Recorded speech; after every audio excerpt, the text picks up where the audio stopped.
La piana friulana, travolta dall'ultima invasione, quella della modernità, non offre più testimonianze autoctone di una architettura spontanea. Bisogna rivolgersi alla Carnia e affrontare le sue strade ancora oggi impervie.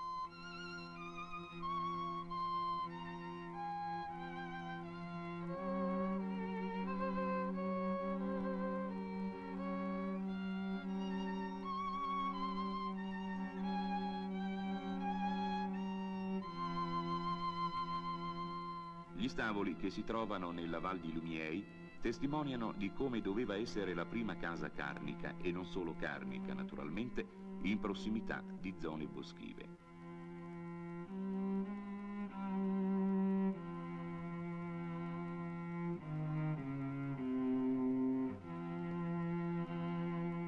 Di pianta quadrata, la più elementare, composta di tronchi rozzamente piallati e sovrapposti ad incastro, con ballatoi all'intorno intrecciati con paletti in un'ampia grata per la stagionatura dei raccolti da appendervi.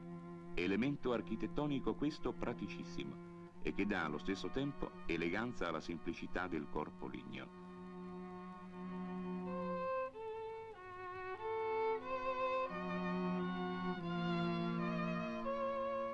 A Sauris di sopra, attorno ai 1400 metri di altitudine, troviamo un abitato di eccezionale valore architettonico ed etnografico, sopravvissuto agli incendi e alle distruzioni belliche.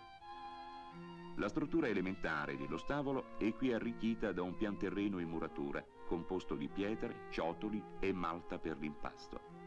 Forte muratura per sostenere anche due piani di tronchi intrecciati e un tetto spiovente a due falde, tetto da sottolineare coperto con scandule, tavolette di legno che sostituiscono in modo razionale il tegolo fragile al gelo e al peso della neve.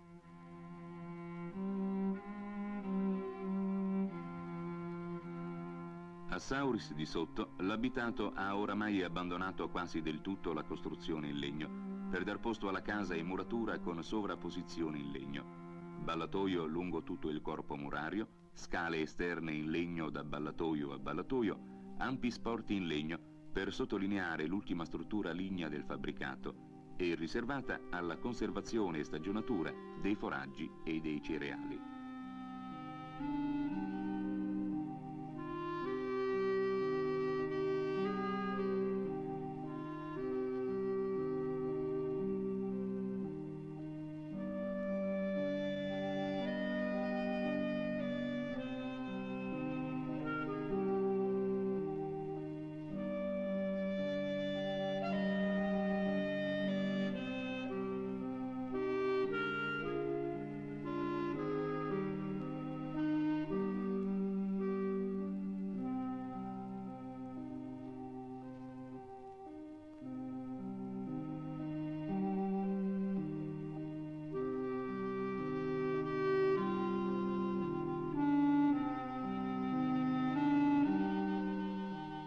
L'evoluzione architettonica, dovuta ad una maggiore forza economica, porta con sé anche l'abbellimento delle strutture lignee. Ballatoi, poggioli vengono intarsiati.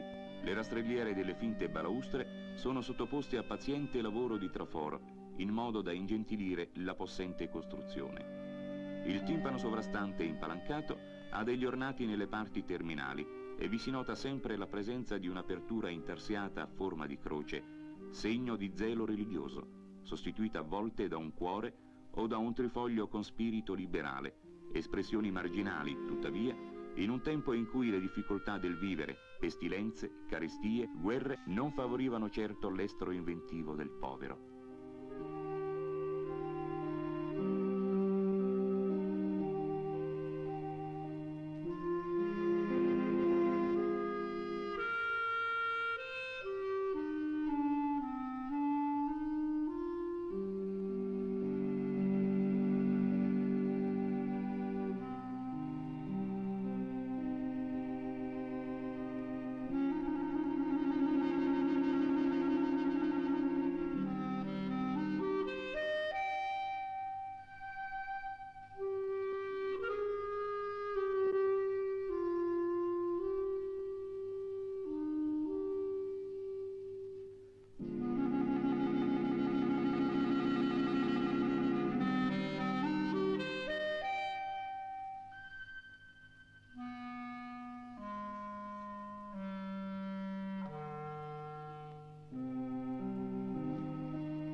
Passando in Val Pesarina si trova l'abitato di Pesaris, che conserva ancora la sua struttura medievale, tanto da ricordare per affinità località dell'Europa centrale, senza con questo esserne architettonicamente debitore.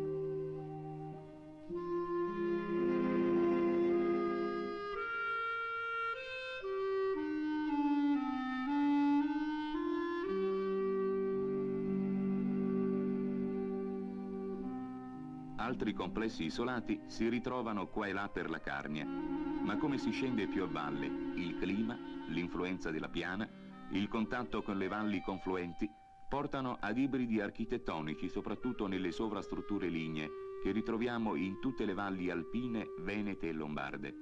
Non è quindi da scartarsi, in questo contatto e ibrido risultato, l'influenza del dominio della Repubblica Veneta.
Un'espressione genuina e di alto valore architettonico carnico è fornita dalle case in muratura, databili attorno al Cinquecento, ancora esistenti nonostante l'incuria e l'ingiuria degli uomini.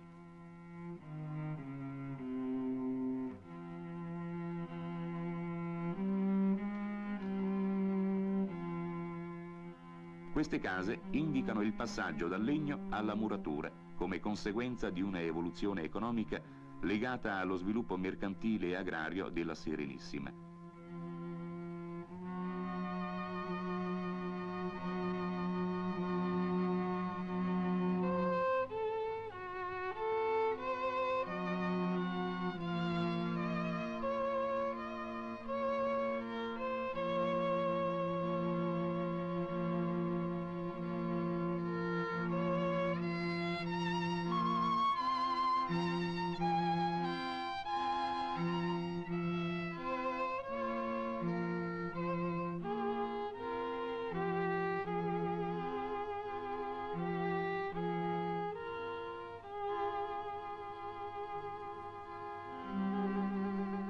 Passando alla muratura e volendo conservare all'abitazione la praticità e razionalità delle precedenti costruzioni lignee, i masteri d'allora inventarono la facciata ad archi a tutto sesto, racchiudenti ampi loggiati che accolgono il sole in tutte le stagioni e ingentiliscono la casa. Si deve tener presente poi che si tratta di abitazioni povere, il cui motivo è stato ripreso da architetti per abitazioni padronali. È veramente triste quindi vederne la rovina e la prossima scomparsa. Scomparsa della testimonianza di un tempo in cui la casa rappresentava un muro aperto alla vita, all'amore, alla tradizione.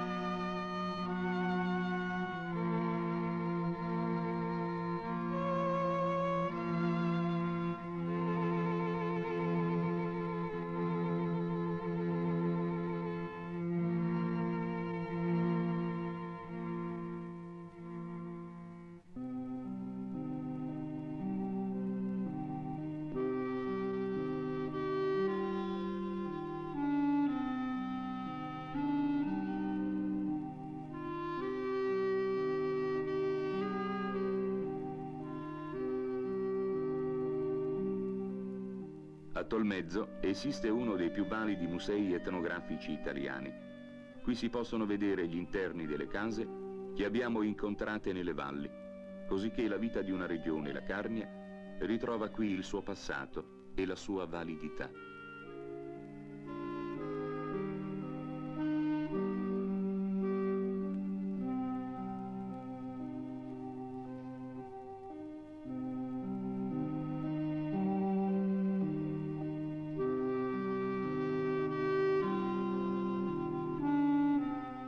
Sono strumenti che qualche artigiano cerca di riprodurre per farne dei soprammobili.